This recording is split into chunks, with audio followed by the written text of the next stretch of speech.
His grandfather was a committed circuit rider pastor in the Midwest. His parents were extraordinary pioneer medical educational missionaries, Brazil. His oldest sister was a dedicated pastor's wife. His younger brother was a unique medical musical missionary. His younger sister was a missionary pastor's wife. So Gary was the only one of the Donald and Helen Gordon quartet who didn't go into full-time Christian service? Wrong. Quite the opposite. My amazing space scientist brother was a full-time Christian who served our Lord in ever creative and special ways. To quote my love, the Gordon clan is literally, figuratively, and in every sense indebted to Gary for the generosity of his love, time, and means to all of us. Yes, Gary and his beloved life mate have not only blessed Gordon clan missionaries and pastors, but many other folks in many corners of the globe, thus qualifying them as bona fide home-based missionaries. When Gary was 7 years old, our parents moved to a little town out in the middle of nowhere in the interior of Brazil, where they started their pioneer medical missionary work. No libraries, nothing available to feed and stretch the minds of their kids. Bless their hearts, even the teachers in the public schools didn't have adequate preparation. They did the best they could. One gal told us years later that when she came to an algebra or a science problem she couldn't solve, she just asked Gary, "Would you please put that whole thing with your answer on the board and explain it?" To the class, of course. With public school in the morning, and our creative mother homeschooled us before that term was even invented, in the afternoons. She was a great teacher. Books were a priority. Above clothes, above anything. Books, not only for our home classroom, but for each of us. Our parents sacrificed so we could have books, filling our personal shelves with great books given as birthday and Christmas gifts.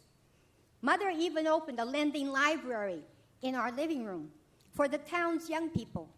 For them, of course, in Portuguese, but for us, books in English, including a beautiful encyclopedia. The rest of us used it for reference. But Gary, he read it. Every page of every volume, A to Z, from cover to cover. And I always said he remembered everything he read. Nobody told him to. For him, it was pure pleasure. Concerned that their avid reader was getting too little exercise and fresh air and sunshine, Mother set Gary an outdoors time in the afternoon.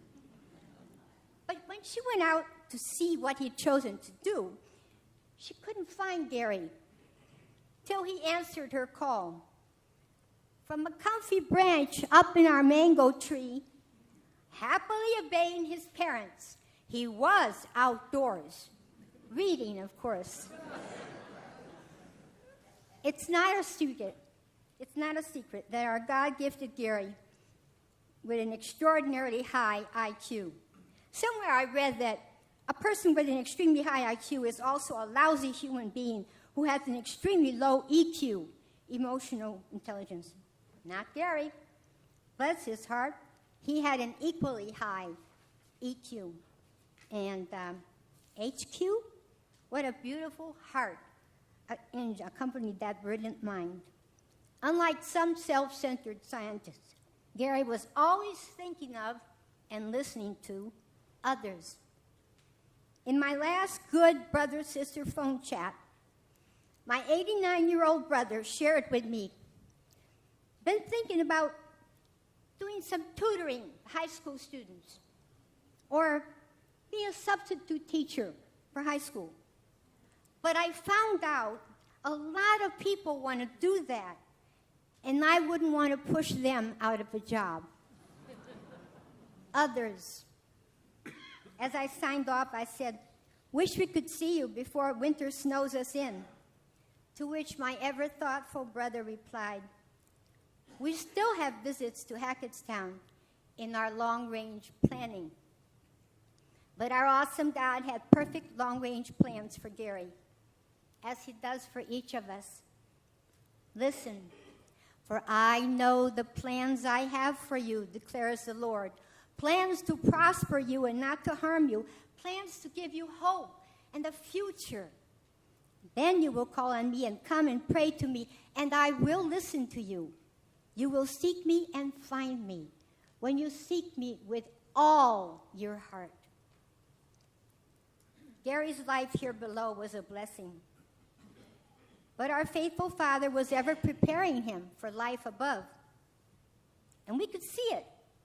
For instance, this great scientist was humble.